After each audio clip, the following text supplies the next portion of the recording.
I've always been very intrigued around Fucci. His Ted Williams is one of my favorite Ted Williams cards, and I have no doubt in the next 5 to 10 years, when you think of sports artists, Tyson Beck is going to be at the top of that list. So hopefully by now you've put that print run guess in for that Don Mattingly and the Roberto Clemente Joshua Vides, because 2 people are going to win those cards free when they post the print runs on Monday morning, or maybe tomorrow if we're lucky, but I doubt it.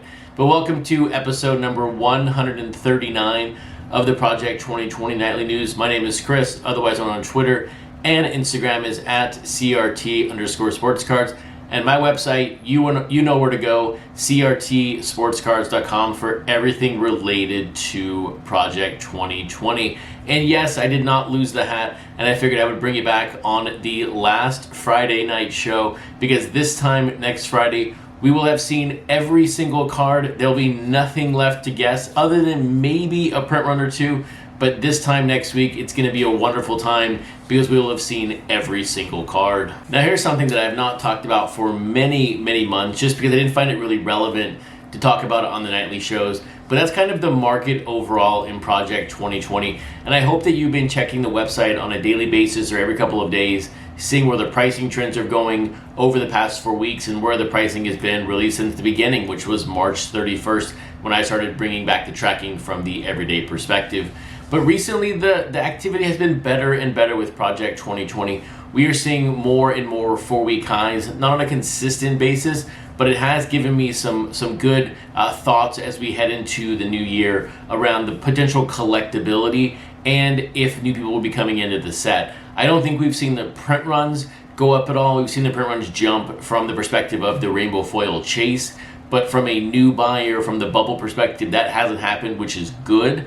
And the biggest question I have going into 2021 is, where will that bin baller Ichiro finally sit or end up as maybe a steady price? You know, the one thing we know for 100% fact is that bin baller buys a ton of his cards. And when you go back to the Ichiro number 1, is there potential market manipulation going on since the beginning with the value of that card, just because it's been up here and the next highest card is like down here? So it's going to be very interesting to see, because right now that card has been trending under $1,000 consistently, and if there is no sort of backward to play on that card going forward, will it settle closer to $600, $700? Because it really never made sense to be $2,000 when our Ermsey Trout was $400, $500, $600. So we'll find out where that card eventually lands, but I will be, after the set ends, transitioning from daily pricing updates to once-a-week updates, just because I feel it's more relevant going forward to have weekly updates with no new cards coming out. But now getting to the real news of the day, the 3 print runs from the Wednesday cards, a print run contest winner, and then the final 3 cards this week. We are now officially in the 390s and 391 to be exact. Just 9 cards left to go. We are almost there. But taking a look at the print runs, number 1, the number that stood out to me the most, and this one to me was a shocker when you look just a couple of days ago at the performance of the Rochester Derek Jeter, which in my opinion is a far superior card than this Don C. But 4.4K. But here again, this is driven because of the Rainbow Foil board. So look, it's a surprise, also not a surprise, but I don't think this Don C card is anywhere near the level of the Jacob Rochester. And then on the other 2 cards, F. Dot with his final card, Frank Thomas just squeaks over the 2,000 mark, 2007 to be exact. So I was a little happy to see him get over that sort of elusive 2,000 mark to end his set.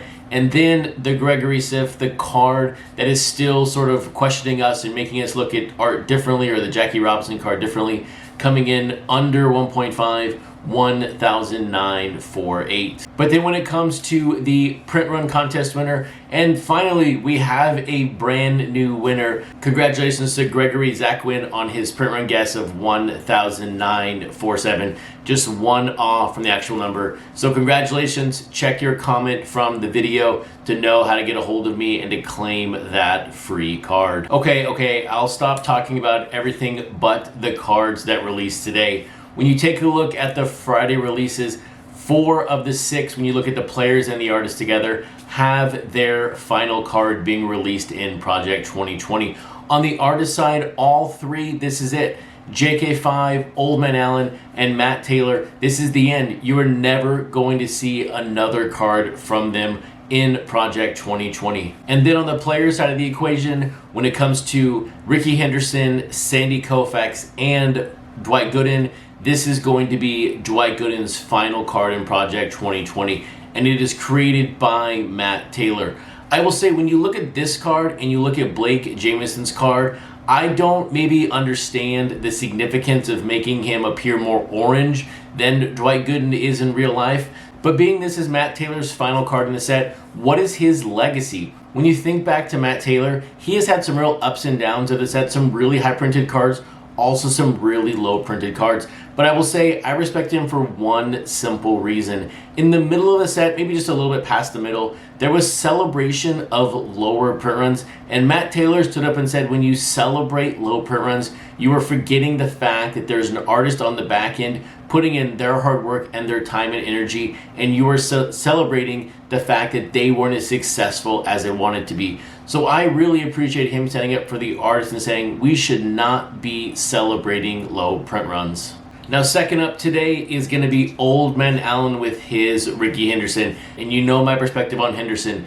He has had some really great cards in the set so far, but this is an absolute home run. This is a stolen base, however you want to consider it in Ricky Henderson terms. This is a winner, and I really, really think this is one of the best Ricky Henderson cards. If you can just get past the fact that it is horizontal and not vertical, but it is horizontal for the right reasons. When you go back to the story of the $1 million check, when you go back to his just absolute hustle in the game, his stolen base records, this card is great. You can frame it on the back of your wall and not worry about not cashing your first $1 million. So absolutely a fantastic way to end an Oldmanalan set. And I would definitely go check his Twitter page so you can see the 4 things that he posted around this card. And then closing out the week for us, the last Friday in Project 2020 is JK5 with his final card of Sandy Koufax.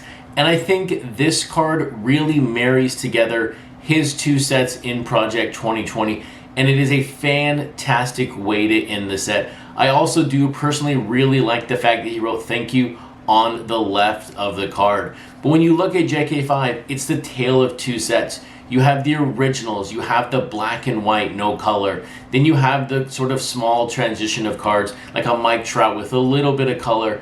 And then you go Mark McGuire, massive color, really no black and white, other than just the black ink used for the outline. But this Sandy Koufax is the perfect way to go out. You have the halo of Koufax around there. You have some color in him on the right side of the card. But for the most part, it is black and white. So this card should make everybody happy who collects JK5, whether you're a black and white fan or a colorful fan of JK5. I tend to go more with the color than I do black and white, but I am in on JK5, and I wanted to say thank you for another fantastic release in Project 2020, because it is a great way to end your set in this set. So with that, have a fantastic evening. This is the last weekend of Project 2020.